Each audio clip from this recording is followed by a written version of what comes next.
Let me ask you something. Why do you keep letting people control your emotions? Why do you keep letting their words ruin your day? Why do you let their opinions shake your confidence? Why do you let the same people trigger the same reactions over and over again? You're not weak. You're not broken. But you've forgotten one thing. Your peace is not up for grabs. You don't have to explode. You don't have to argue.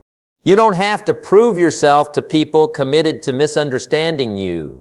You can be calm. You can be centered. You can be unshakable. Not because nothing bothers you, but because you've mastered the power of choosing what's worth your energy and what isn't. This video is your wake-up call. To stop letting the world pull you in every direction.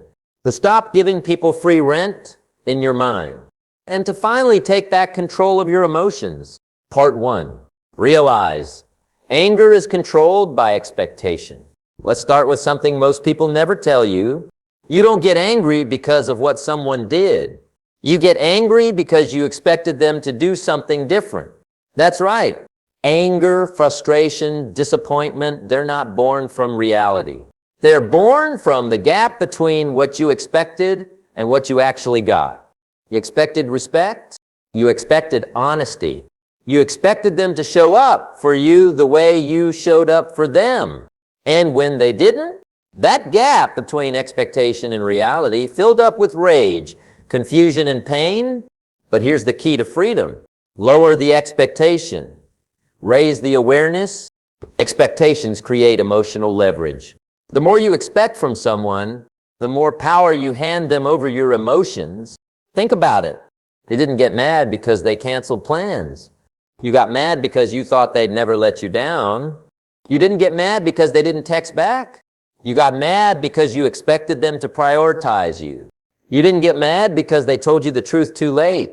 You got mad because you expected transparency from someone who never proved they were capable of it. Expectation is a contract you wrote in your head that they never signed. And when they break that invisible contract, you feel betrayed. But you weren't betrayed. You were assuming the world owes you nothing. That's the key to emotional freedom. This might sting a little, but it's necessary. No one owes you honesty. No one owes you kindness. No one owes you loyalty. Should they give it? Yes. Should they be decent? Yes. But expecting it from people who've shown you who they are, that's a setup for suffering. Freedom starts when you stop expecting people to behave a certain way just because you would. You have to start reading behavior, not intentions. Stop expecting you from them. Because not everyone loves like you. Not everyone respects like you. Not everyone values connection the way you do. And the sooner you accept that, the faster you stop giving your peace to people who don't deserve your energy. You don't control them, but you always control. The moment you start saying, I expected too much from the wrong person, instead of, they betrayed me, you shift the power back to yourself. You stop being a victim of their actions, and you start becoming the leader of your reactions. Anger isn't a sign that you're broken. It's a signal. It's a teacher. It's trying to tell you where you've placed your hope in the wrong place, so listen to it. Not to react, not to explode, but to adjust. Expect patterns, not potential. You want to stop getting angry? Start expecting patterns, not promises. Start trusting what people do repeatedly, not what they say once. When someone shows you they're inconsistent, believe it. When someone shows you they're selfish, believe it. When someone shows you they're not emotionally available, believe it. Not to judge them, not to hate them, but to protect your peace. Because every time you expect growth from someone who's choosing to stay stuck, you end up frustrated, angry, and disappointed. So instead, accept what is, let go of what isn't, and stop setting yourself on fire to keep others warm. Emotional freedom starts with one simple decision. I will no longer let my expectations create my pain. From now on, you observe, not assume. You respond, not react.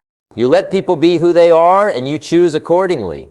And in that space, you find peace, not because the world got easier, but because you stopped expecting it to bend for you and started bending your mind toward what actually is. That's power. That's freedom. That's peace in the middle of a storm. Part 2, don't take it personal. It's not about you. Let's get this straight. Most of the pain you carry doesn't even belong to you. Most of the disrespect you've taken to heart wasn't even about you. Most of the coldness, the silence, the attitude, the passive-aggressive behavior you've encountered wasn't because you failed. It's because they did. But if you don't understand this truth, you'll keep blaming yourself for how broken they are. Their reactions are a reflection of them, not a reflection of you. People project. People deflect. People unload their baggage on whoever's closest, and most often, that's you. But that doesn't mean it's your fault. It means they never dealt with their own wounds. Hurt people don't always hurt people intentionally, but they still hurt people if they never heal. That cold tone they used, probably something they picked up from their own trauma. That unfair judgment they threw your way, probably something they've been telling themselves for years. That rude message or snarky reply probably had nothing to do with you and everything to do with the chaos they live in daily. But if you don't separate that truth from your feelings, you'll carry pain that was never yours to begin with. Most people don't know how to communicate their pain, so they attack instead. Some people can't say, I feel insecure. I'm scared of losing control. I feel left out. I'm hurting and I don't know how to ask for help. So instead, they lash out, they criticize, they ghost you, they blame you, they shut down. Not because you did something wrong, but because they don't know how to do anything else.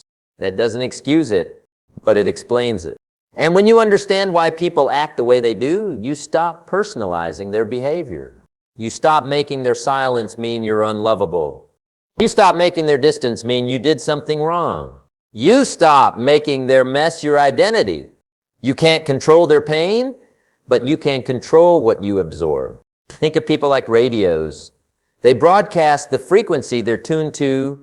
If someone's always on the bitterness channel, guess what they broadcast? Bitterness. If someone's tuned to the fear channel, guess what they'll throw at you? Insecurity, jealousy, control. But here's the key. Just because someone is broadcasting drama doesn't mean you have to tune in. You don't have to match their mood. You don't have to take offense. You don't have to give them a front row seat to your piece just because they're loud. You can smile, you can detach, you can say, that's not about me, and keep moving forward. Don't let someone's brokenness convince you that you're hard to love. Sometimes the people who can't love properly make you feel like you're too much, too emotional, too deep, too intense, too demanding. But what you're really too much for is their inability to meet you with real care and effort. You're not too much. You just need to stop handing your heart to people with no intention of protecting it. And stop taking it personal when they fumble it, because they fumble themselves every single day. What if it was never about you at all? What if their disrespect was how they treat everyone? What if their ghosting was a pattern they repeat in every connection? What if their failure to show up had nothing to do with your worth and everything to do with their own fear? Because here's the real freedom. The moment you stop taking things personally, you stop giving people power they don't even know they have. You walk away without revenge. You heal without an apology. You rise without needing to be understood. And most of all, you protect your peace because you finally realize that their behavior never defined you. Part 3. Emotional mastery starts with the pause. Here's a truth that will change your life if you let it. The most powerful person in the room is the one who doesn't react. Not the one who shouts, not the one who claps back, not the one who storms out. It's the one who knows how to pause.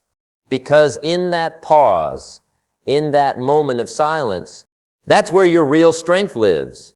When you react, you give away your power. Think about the last time someone triggered you, said something slick, did something that crossed a line, and without thinking, you snapped.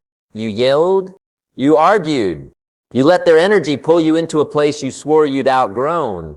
We've all been there. But here's the lesson.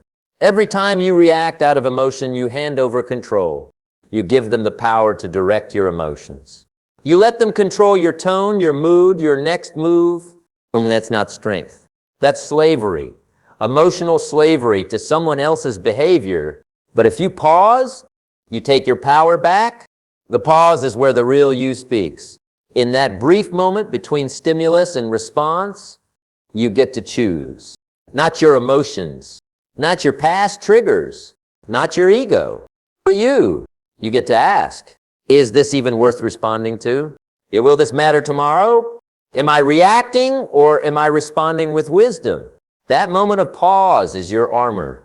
It's your edge. It's what separates the average from the unshakable. Because anybody can react, but a wise person, they respond. The world teaches you to react. You must teach yourself to pause. Society tells you, say something back. Don't let them talk to you like that. Clap back or they'll think you're weak. But real strength isn't loud. It's measured. It's calm. It's composed. It's strategic. Anyone can throw a punch. Only the powerful can walk away without flinching. You don't have to prove anything. You don't have to fight every battle. You don't have to attend every argument you're invited to. Sometimes the highest form of intelligence is silence. Anger makes you predictable. Calm makes you dangerous. When you react out of emotion, you become easy to manipulate. They know exactly how to press your buttons, exactly what to say to make you lose it, exactly how to make you forget your peace. But when you pause, you become unreadable. You become composed. You become dangerous in the best way possible because no one can throw you off your game. You can't be baited when you've mastered your response. Train yourself to pause. Even when it hurts, this takes practice. This takes discipline. This takes real self-awareness. But the next time you feel that heat rise in your chest, pause. Before the text, before the comeback, before the door slam, just breathe. And remember, you don't owe everyone your energy. You owe yourself your peace. Because the person who pauses is the person who decides the direction of their day, not anyone else. Part 4. Don't match their energy. Raise your standard. Let's get real. When someone disrespects you, your first instinct might be to fire back. They raise their voice. You raise yours. They ignore you. You ignore them harder. They give attitude. You give it right back. But here's what you need to understand. Matching their energy only lowers yours. Reacting like them doesn't make you strong. It makes you just as small. It pulls you out of character, out of peace, out of control. And worst of all, it puts you on their level. You weren't meant to sink to their frequency. The moment you start mirroring negativity just to feel like you're getting even, you lose. Because now you've let their behavior become your guide. You've let them lead the conversation, the energy, the tone, and you've stopped being you. Don't let someone's low standards pull you away from your high self. Just because someone disrespects you doesn't mean you have to give them the reaction they were hoping for. You're not here to be reactive. You're here to be respected. And sometimes the most powerful move isn't to fight back. It's to rise so high they can't even reach you anymore. Revenge is easy, but growth is power. See, anyone can get revenge. Anyone can match energy. That doesn't take discipline. That takes ego. But when you respond with patience, with poise, with silence, that's real power. You don't win by doing to them what they did to you. You win by doing what they could never do. Stay calm, stay focused, stay grounded. Matching energy means you still care what they think. Raising your standard means you care more about who you're becoming. Choose to be an example, not a mirror. Here's the shift. Stop being a mirror. Start being an example. Don't reflect back the dysfunction they gave you. Reflect back the self-respect you've built for yourself. Let your peace speak louder than their drama. Let your silence speak louder than their noise. Let your growth speak louder than their gossip. Be so steady, so disciplined, so calm, that their chaos embarrasses itself in your presence. People won't always respect your boundaries, but that doesn't mean you stop enforcing them. It means you enforce them with more strength, more clarity, more grace. Rise above, that's where you win. When you raise your standard, here's what happens. You walk away from arguments designed to destroy your energy. You stop responding to people who only understand conflict, not clarity.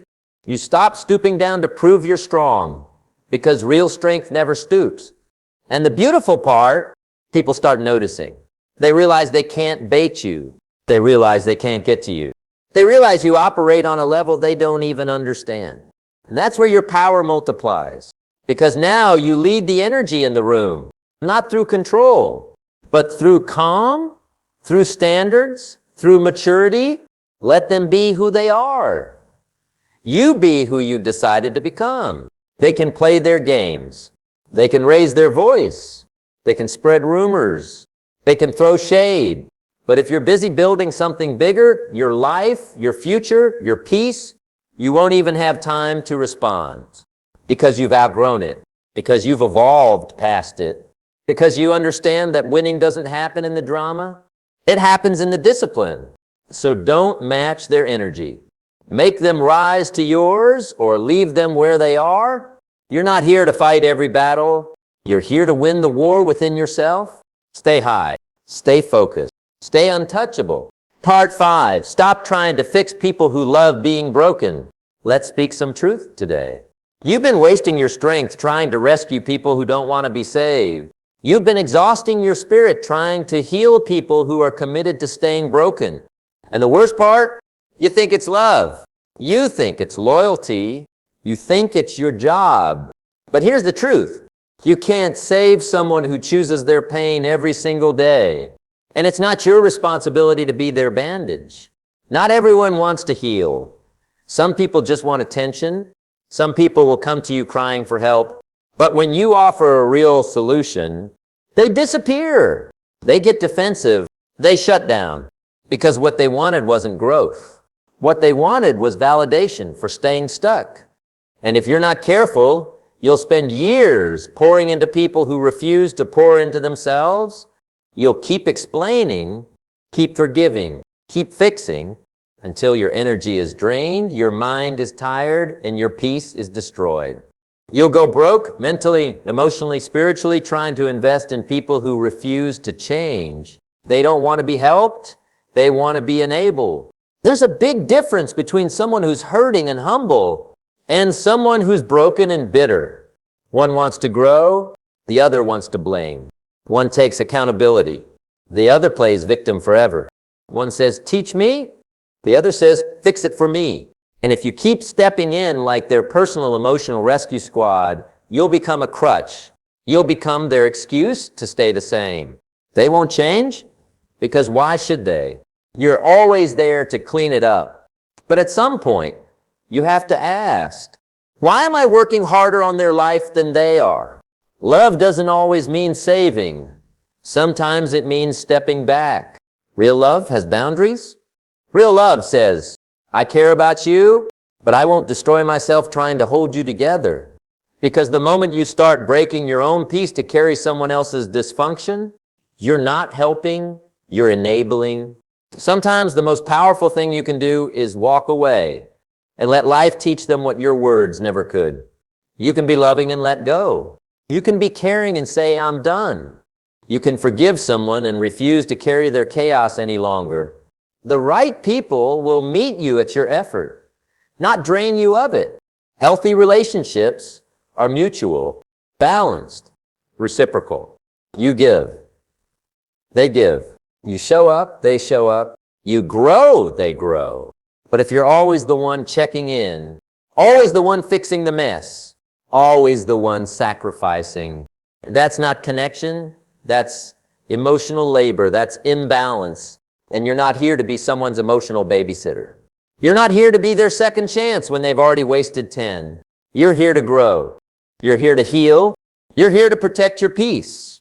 Protect your energy from people who refuse to protect theirs. You can love people from a distance. You can root for them without being their life coach. You can pray for them without letting them drain you. Because not everyone deserves your effort. Not everyone deserves your energy. And not everyone is your assignment. You are not here to rescue everyone. You are here to rise. Let go of the savior complex. Let go of the guilt.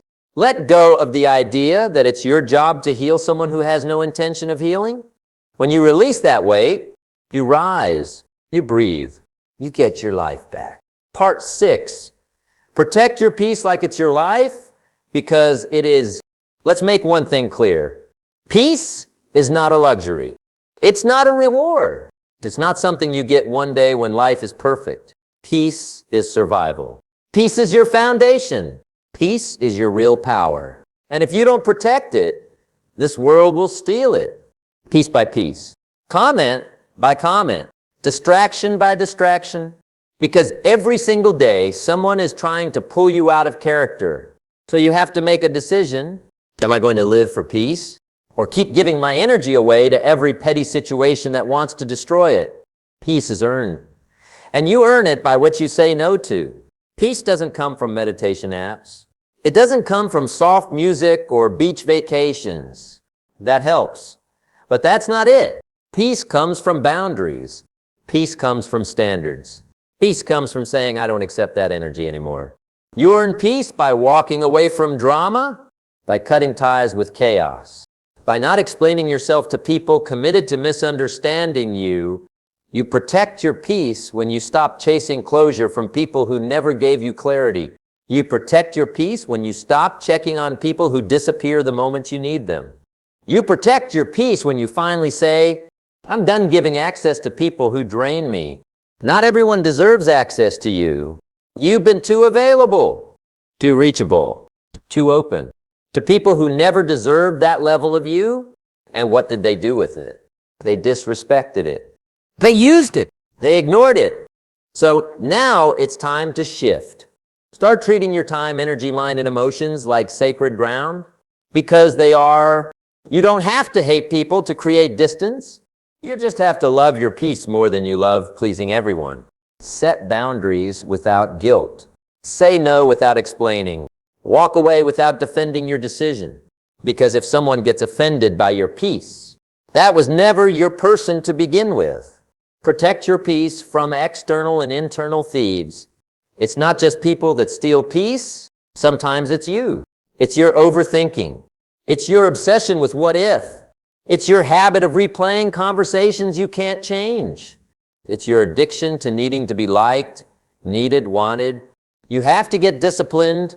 Protect your mind. Protect your self-talk. Protect your environment, because not everything deserves your focus. Not everything deserves a response. Not everything needs to be fixed or figured out today. Sometimes peace is found in just letting things be. Peace is a standard, not a season. Stop waiting for peace to arrive after you solve every problem. There will always be something, a person, a bill, a challenge, a delay, a disappointment. Peace isn't about what's happening around you. It's about what you decide to protect inside you. You can have chaos outside and still feel grounded within, if you've trained yourself to value peace like oxygen. So build your life around peace. Choose jobs, relationships, habits, and spaces that add to it, not take from it. Because peace isn't passive. Peace is a decision. And every time you decide to protect it, you tell the world, I value myself too much to be pulled into chaos that doesn't belong to me. Or peace is your life. Guard it like everything depends on it, because it does. Your peace affects your clarity. Your peace affects your decisions. Your peace affects how you treat others and how you treat yourself. So don't give it away to likes, to noise, to conflict, to gossip, to manipulation. Be unavailable for what drains you. Be fully present for what builds you. And when someone asks why you're so calm, so focused, so untouchable, you'll say, because I finally learned how to protect the most valuable thing I have, my peace. Peace over everything. Let me leave you with this. The world will keep spinning. People will keep talking. Some will misunderstand you. Some will try to provoke you. Some will betray, ignore, or disrespect you, not because you deserve it, but because they never learned how to love right. But here's the difference. Now, you don't have to let it inside. You don't have to react. You don't have to fight back. You don't have to beg, explain, or prove anything because you've done the work. You've built the calm. You found that stillness inside you that doesn't move for drama. And that's your power now. Not being louder, not being right, not being perfect, but being unbothered. From now on, make this your standard. Protect your energy. Don't take things personally. Pause before you respond. Raise your standard, not your voice. Let go of the need to fix anyone but yourself. And guard your peace like your life depends on it, because it does. You were never meant to carry every storm. You were meant to walk through it, calm, clear, and stronger than ever. So next time life tests you, just smile. Say silently to yourself, I don't react, I rise,